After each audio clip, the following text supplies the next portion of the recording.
दोस्तों एक बार फिर से मैं आपके लिए SBI PO form fill up 2026 apply online process की अपडेट लेके आ चुके हैं। किस तरह से आप SBI प्रोबेशनरी ऑफिसर PO के 1500 खाली पदों के लिए अपने फॉर्म अप्लाई कर सकते हो। स्टेप बाय स्टेप कंप्लीट जानकारी आपको इस वीडियो में दी जाएगी। लास्ट डेट ऑनलाइन आवेदन करने की 8 जुलाई 2026 है। आपके पास सुनहरा और बड़ा अवसर है, तो आप जल्द से जल्द अपना फॉर्म अप्लाई कर ले। फॉर्म अप्लाई करते समय आपको कोई भी ऐसी गलती या फिर मिस्टेक नहीं करनी होगी जिसको करने से आपका एप्लीकेशन फॉर्म भी रिजेक्ट हो सकता है। आवेदन करते समय आपको कुछ महत्वपूर्ण बातों को भी ध्यान में रखना होगा, तभी आपका एप्लीकेशन फॉर्म सक्सेसफुली सबमिट हो पाएगा। फॉर्म अप्लाई करते समय अगर आपके सामने कोई भी टेक्निकल डिफिकल्टी आ रही है, कोई भी प्रॉब्लम फेस हो रही है, तो उसका हल भी आपको इस वीडियो में मिल जाएगा। फॉर्म अप्लाई करते समय आप अपना रजिस्ट्रेशन किस प्रकार से करोगे, किस तरह से आपको अपनी personal detail basic information fill करनी होगी, लाइव फोटो कैप्चर आप कैसे करोगे, सिग्नेचर आपको कैसे अपलोड करने होंगे, कैसे आप अपनी डिटेल फिल करोगे, कैसे आपको अपना प्रीव्यू चेकआउट कर लेना होगा, डॉक्यूमेंट्स आपको कैसे और कितने केबी में अपलोड करने होंगे, फीस पेमेंट करते हुए रजिस्ट्रेशन से लेकर प्रिंट तक आप कैसे अपना फॉर्म अप्लाई करोगे। पूरी जानकारी के लिए आपको वीडियो शुरू से लेके एंड तक बिना स्किप किए हुए देखनी होगी। इस वीडियो को पूरा देखने पर ही आपके सभी सवाल और डाउट क्लियर होंगे। तो चलिए दोस्तों, बिना कोई वक्त गंवाए शुरू करते हैं SBI PO फॉर्म फिलअप की पूरी जानकारी।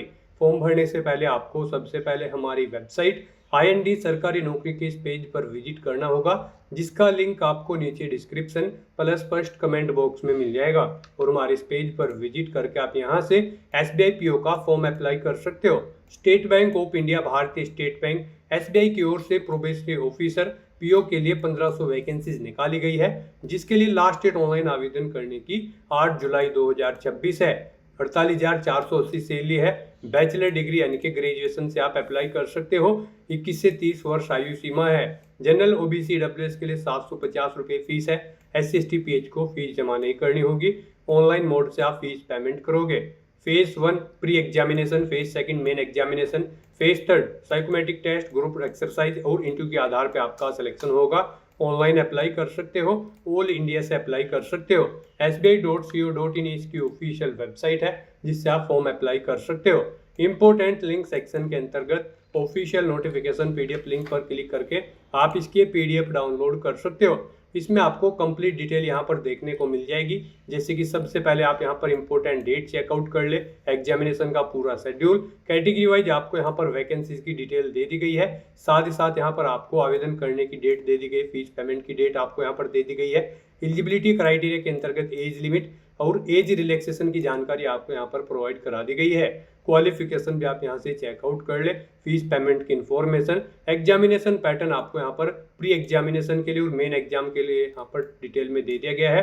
साथ ही साथ एग्जाम सिलेबस भी आप टॉपिक वाइज पूरा यहाँ से चेकआउट कर सकते हो। फॉर्म अप्लाई करने के लिए भी इंपॉर्टेंट गाइडलाइंस आपको यहाँ पर दे दी गई है, जैसे कि फोटोग्राफ, सिग्नेचर, डॉक्यूमेंट्स कितने और कैसे आपको अपलोड करने होंगे, कितने केबी में आप अपलोड करोगे, सभी गाइडलाइंस आपको दे दी गई है। फोटोग्राफ के लिए यहाँ पर इंस्ट्रक्शंस दिए गए हैं। फोटोग्राफ कैप्चर करने के लिए आपको डिटेल दे दी गई है। लेफ्ट थंब इंप्रेशन आपको यहाँ पर अपलोड करने के लिए और हैंड रिटन डिक्लेरेशन अपलोड करने के लिए भी सभी जनरल गाइडलाइंस आपको यहाँ पर देखने को मिल जाएगी। तो फॉर्म अप्लाई करने से पहले आपको ऑफिशियल नोटिफिकेशन की PDF पूरा पढ़ना अनिवार्य है। इसको पूरा पढ़ने से ही आपके सभी सवाल और डाउट क्लियर होंगे।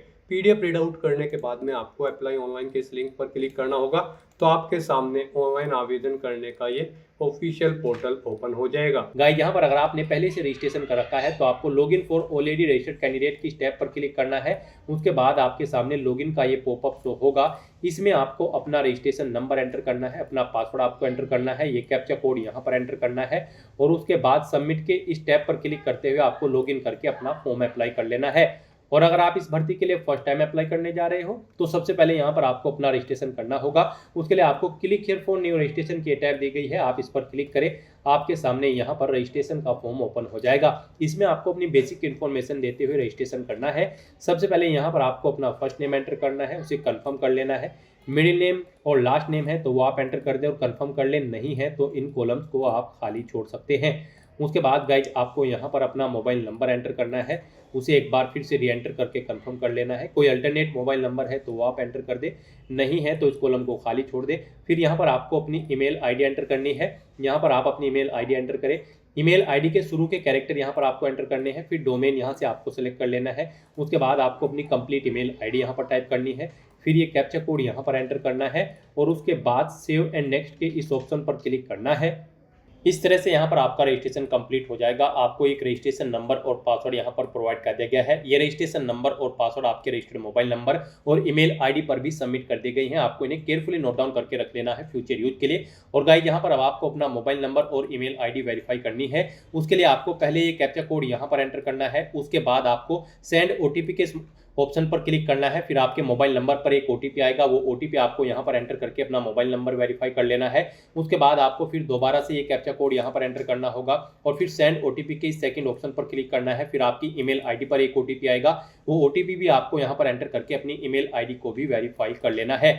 इस तरह से यहाँ पर आपको अपने मोबाइल नंबर और ईमेल आईडी को वेरीफाई कर लेना है और उसके बाद फिर आपको यहाँ पर अपना फोटो और सिग्नेचर अपलोड करने हैं।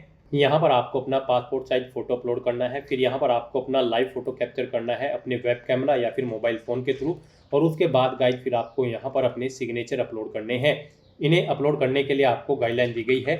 आप यहाँ पर जैसे ही इस पेज को ऊपर करेंगे, यहाँ पर आपको लिंक मिलेगा guideline for scanning the photograph and signature. आपको इस लिंक पर क्लिक करना है। उसके बाद आपके सामने ये पीडीएफ ओपन हो जाएगी। यहाँ पर जो आपका पासपोर्ट साइज फोटो अपलोड होगा उसकी डायमेंशन 4.5 सेंटीमीटर इंटू 3.5 सेंटीमीटर होनी चाहिए और आपका ये जो फोटो की फाइल होगी वो 20 KB से 50 KB के बीच में होनी चाहिए। लेटेस्ट पासपोर्ट साइज फोटो यहाँ पर आपका होना चाहिए। फिर यहाँ पर आपको अपना लाइव फोटो कैप्चर करना है। फोटो कैप्चर करते समय आपको कुछ चीज़ों का ध्यान रखना है। जब आप अपना फोटो कैप्चर करेंगे, यहाँ पर फोटो कैप्चर करने के लिए आपके पास दो ऑप्शन है।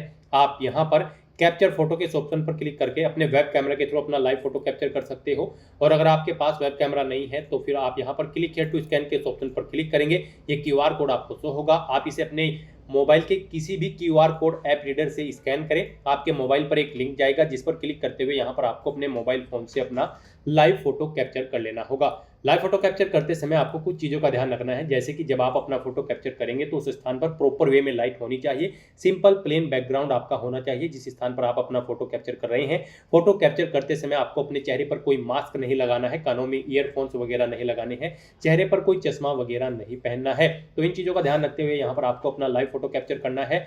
उसके बाद आपको अपने सिग्नेचर यहाँ पर अपलोड करने होंगे। सिग्नेचर यहाँ पर आपके कैपिटल लेटर्स में नहीं होने चाहिए। डायमेंशन उनकी 140 × 60 पिक्सल होनी चाहिए। 10 KB से 20 KB के बीच में आपकी सिग्नेचर की फाइल का साइज होना चाहिए। ये जेपीजी या फिर जेपीईजी फॉर्मेट में होने चाहिए। व्हाइट पेपर पर ब्लैक या फिर ब्लू इंक पेन से आपको अपने सिग्नेचर करने होंगे।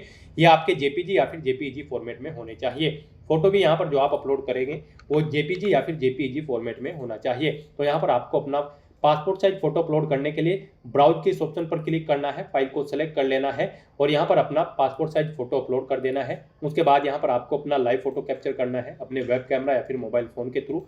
फिर आपको इस चेकबॉक्स को ओके करना है। उसके बाद गाइज आपको अपने सिग्नेचर यहाँ पर अपलोड करने हैं। सिग्नेचर के लिए भी आपको ब्राउज के इस ऑप्शन पर क्लिक करना है, फाइल को सेलेक्ट कर लेना है और अपने सिग्नेचर यहाँ पर आपको अपलोड कर देने हैं। फिर आपको इस चेकबॉक्स को ओके करना है। गाइज यहाँ पर अगर आपके फोटो या सिग्नेचर या फिर किसी भी डॉक्यूमेंट का जो यहाँ पर आप अपलोड करेंगे साइज कम या ज़्यादा है तो उसके लिए आपको गूगल पर जाना है, इमेज रिसाइजर टाइप करना है। मल्टीपल ऑनलाइन वेबसाइट ओपन हो जाएंगी, उनमें से आप कोई भी वेबसाइट ओपन कर लें ऑनलाइन और वहाँ पर आप जिस भी डॉक्यूमेंट का साइज दी गई गाइडलाइंस के अकॉर्डिंग सेट करना चाहते हैं उस वेबसाइट पर उसे अपलोड करें, उसका साइज सेट करें और वहाँ से डाउनलोड करके फिर यहाँ पर आप अपलोड कर दें। इस तरह से अपने डॉक्यूमेंट यहाँ पर अपलोड करने के बाद अपना फोटो और सिग्नेचर आपको फिर नेक्स्ट के इस ऑप्शन पर क्लिक करना है। नेक्स्ट यहाँ पर आपको अपनी कुछ और डिटेल प्रोवाइड करनी है। यहाँ पर आपको सबसे पहले अपनी कैटेगरी सिलेक्ट करनी है। उसके बाद यहाँ पर आपको अपनी कास्ट एंटर कर देनी है। फिर अगर आप EWS कैटेगरी से बिलोंग करते हैं तो इस चेकबॉक्स को ओके करेंगे और फिर आपको अपना EWS सर्टिफिकेट इशू कराना होगा।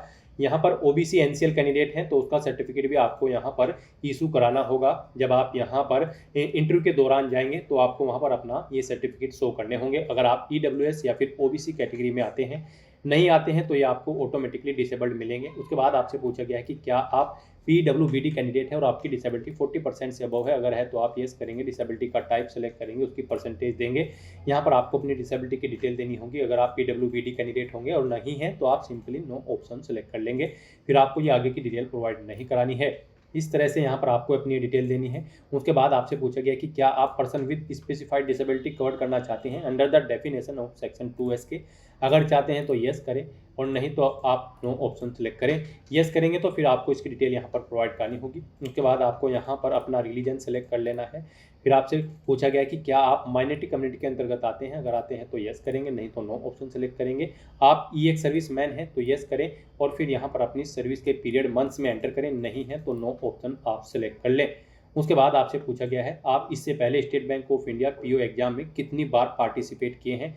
यहाँ पर आप बताएंगे 1 2 3 जितनी बार भी आपने पार्टिसिपेट किया है। नहीं किया है तो आप 0 एंटर कर देंगे। उसके बाद आपसे पूछा गया है अगर आपने कोई लोन लिया है और उसमें आप डिफॉल्टेड हैं तो आप यस करें और फिर नहीं है तो आप नो ऑप्शन सेलेक्ट कर लें। उसके बाद आपके कैरेक्टर से रिलेटेड यहाँ पर पूछा गया है क्या आपका कैरेक्टर यहाँ पर ओके है, अगर है तो यस करें, नहीं तो नो ऑप्शन सेलेक्ट करें। फिर आपसे पूछा गया है कि क्या आप स्टेट बैंक ऑफ इंडिया के क्लैरिकल कैडर के एम्प्लॉई हैं, अगर हैं तो यस करें, नहीं तो नो ऑप्शन सेलेक्ट करें।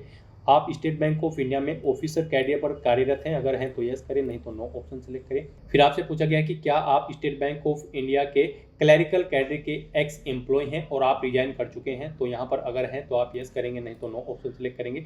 उसके बाद आपसे पूछा गया है कि क्या आप स्टेट बैंक ऑफ इंडिया के यहाँ पर एक्स एम्प्लॉय थे, आप रिजाइन कर चुके हैं ऑफिसर कैडर से, अगर कर चुके हैं तो यस करें, नहीं तो नो ऑप्शन सेलेक्ट करें।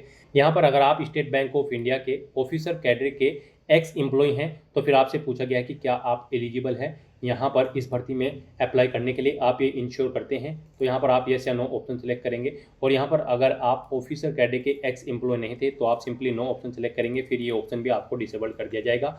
उसके बाद यहाँ पर आपको अपना पैन नंबर एंटर करना है। फिर यहाँ पर आपको अपना प्री एग्जाम के लिए एग्जामिनेशन सेंटर सेलेक्ट करना है। यहाँ पर पहले आप स्टेट सेलेक्ट करेंगे, उसके बाद स्टेट कोड आपको ऑटोमेटिकली शो हो जाएगा। उसके बाद यहाँ पर आप अपना एग्जामिनेशन सेंटर सेलेक्ट कर लेंगे। फिर यहाँ पर आपको मेन एग्जाम के लिए भी अपना सेंटर सेलेक्ट करना है। पहले आप स्टेट सेलेक्ट करें, उसके बाद यहाँ पर आप एग्जामिनेशन सिटी सेलेक्ट कर लें। फिर यहाँ पर आप एग्जाम पीरियड के दौरान अपनी कौन सी आईडी शो करेंगे तो वो यहाँ पर आपको यस करना है। फिर आपको अपनी आईडी सेलेक्ट करनी है जो आप एग्जाम पीरियड के दौरान अपनी आईडी दिखाएंगे, आधार, पासपोर्ट, पैन कार्ड या फिर ड्राइविंग लाइसेंस, आप जो भी आईडी दिखाएंगे वो यहाँ पर सेलेक्ट करें, उसका नंबर यहाँ पर आप एंटर करें। उसके बाद यहाँ पर आपसे पूछा गया है आपको इस भर्ती के बारे में कैसे पता चला है, न्यूज़पेपर, सोशल मीडिया या फिर एसबीआई कैरियर वेबसाइट या फिर जॉब पोर्टल या फिर किसी अन्य माध्यम से, आप अपने अकॉर्डिंग ऑप्शन सेलेक्ट करेंगे। तो यहाँ पर आप बताएंगे कि आपको इस भर्ती के बारे में कैसे पता चला है। उसके बाद आपको अपनी पर्सनल डिटेल यहाँ पर देनी है। यहाँ पर आप अपनी डेट ऑफ बर्थ सेलेक्ट करें। उसके बाद आप अपना जेंडर सेलेक्ट करें, आप मेल हो, फीमेल हो या फिर कोई अन्य यहाँ पर जेंडर है आपका। फिर आपसे पूछा गया है कि क्या आप जुड़वा भाई बहन हैं, अगर हैं तो आप यस करेंगे और फिर उनका जेंडर सेलेक्ट करते हुए नाम यहाँ पर देंगे, नहीं है तो नो ऑप्शन आप सेलेक्ट कर लेंगे। उसके बाद आपको अपना मैरिटल स्टेटस सेलेक्ट करना है। फिर आपको अपने फादर का नाम यहाँ पर एंटर करना है, अपनी मदर का नाम यहाँ पर आपको एंटर करना है। इनके मिडिल नेम, लास्ट नेम है तो वो आप एंटर कर सकते हैं, नहीं है तो इन कॉलम्स को आप खाली छोड़ सकते हैं। अगर आप मैरिड होंगे तो यहाँ पर अपनी हस्बैंड या वाइफ का नाम एंटर कर देंगे। इस तरह से आपको ये डिटेल फिल करनी है। फिर यहाँ पर आपको अपना कोरोस्पोंडेंस एड्रेस एंटर करना है। यहाँ पर आप अपना कोरोस्पोंडेंस एड्रेस एंटर करें। उसके बाद आप अपना परमानेंट एड्रेस यहाँ पर एंटर करें। और अगर आपका परमानेंट एड्रेस आपके कोरोस्पोंडेंस एड्रेस के अकॉर्डिंग सेम है इस ऊपर दी गई एड्रेस के, तो फिर यहाँ पर आपको इस चेकबॉक्स को ओके करना है, same as address for correspondence. Automatically आपका परमानेंट एड्रेस आपके ऊपर दिए गए कोरोस्पोंडेंस एड्रेस के अकॉर्डिंग यहाँ पर फिल हो जाएगा। उसके बाद यहाँ पर आपको अपना जीएसटी इनवॉइसिंग एड्रेस सेलेक्ट कर लेना है, जिस एड्रेस पर आप इस भर्ती प्रोसेस के दौरान कम्युनिकेट करना चाहते हैं। फिर यहाँ पर आपको आपकी कैटेगरी के अकॉर्डिंग एप्लीकेशन फीस का अमाउंट देखने को मिल जाएगा। इस तरह से अपनी डिटेल प्रोवाइड करने के बाद फिर आपको यहाँ पर वैलिडेट योर डिटेल के इस ऑप्शन पर क्लिक करके अपनी सभी डिटेल्स वैलिडेट कर लेनी है और उसके बाद सेव एंड नेक्स्ट के इस ऑप्शन पर क्लिक करना है। नेक्स्ट यहाँ पर आपको अपनी क्वालिफिकेशन, एक्सपीरियंस और लैंग्वेजेस की डिटेल प्रोवाइड करनी है। गाइड यहाँ पर एसबीआई पीओ की इस भर्ती में पार्टिसिपेट करने के लिए आपके पास ग्रेजुएट डिग्री होनी चाहिए किसी भी वेल रिकॉग्नाइज्ड यूनिवर्सिटी से, किसी भी रिलेवेंट डिसिप्लिन के अंतर्गत। और अगर आप फाइनल ईयर में अपियर हो ग्रेजुएशन में तो भी आप एलिजिबल हो, अप्लाई कर सकते हो। तो यहाँ पर आपको सबसे पहले अपनी ग्रेजुएशन की डिटेल प्रोवाइड करनी है। यहाँ पर आपको बताना है आप अपियर हो या फिर पास आउट हो। फिर यहाँ पर आपको बताना है किस में आप अपनी ग्रेजुएशन कर रहे हैं, आर्ट, कॉमर्स, साइंस, आप अपने अकॉर्डिंग ऑप्शन सेलेक्ट करें। फिर यहाँ पर आपको कॉलेज का नाम देना है जिससे आप अपनी ग्रेजुएशन कर रहे हैं, प्लेस देना है कहाँ पर आपका कॉलेज सिचुएटेड है यानी कि अवेलेबल है, स्थित है। फिर यहाँ पर आपको पासिंग डेट देनी है, कब आपने अपनी ग्रेजुएशन पास आउट की है अगर आप पास आउट कर चुके हो, फिर यहाँ पर आपको मार्क्स की परसेंटेज देनी है, कितने परसेंट मार्क्स आपने ग्रेजुएशन में ऑब्टेन किए हैं, आपकी फर्स्ट क्लास है, सेकंड है या फिर पास आउट हो, आप अपने अकॉर्डिंग ऑप्शन सेलेक्ट कर लेंगे। इस तरह से यहाँ पर आपको अपनी ग्रेजुएशन की डिटेल देनी है। इसके अलावा अगर आपने कोई इंटीग्रेटेड कोर्स या फिर पोस्ट ग्रेजुएशन या फिर कोई अन्य प्रोफेशनल क्वालिफिकेशन कर रखी है या फिर कोई अन्य क्वालिफिकेशन कर रखी है तो उसकी डिटेल भी आप सेम यहाँ पर ऐसे ही प्रोवाइड कर सकते हैं। उसके बाद आपसे पूछा गया है कि क्या आप यहाँ पर प्री एग्जाम ट्रेनिंग लेने के इच्छुक है। अगर आप SC ST OBC या फिर PWBD कैंडिडेट हैं, अगर हैं तो आप येस करेंगे और फिर यहाँ पर आप स्टेट सेलेक्ट करेंगे और फिर यहाँ पर आपको सेंटर सेलेक्ट करना है कहाँ पर आप प्री एग्जाम ट्रेनिंग लेना चाहते हैं, और अगर नहीं लेना चाहते हैं तो आप सिंपली नो ऑप्शन सेलेक्ट कर लेंगे।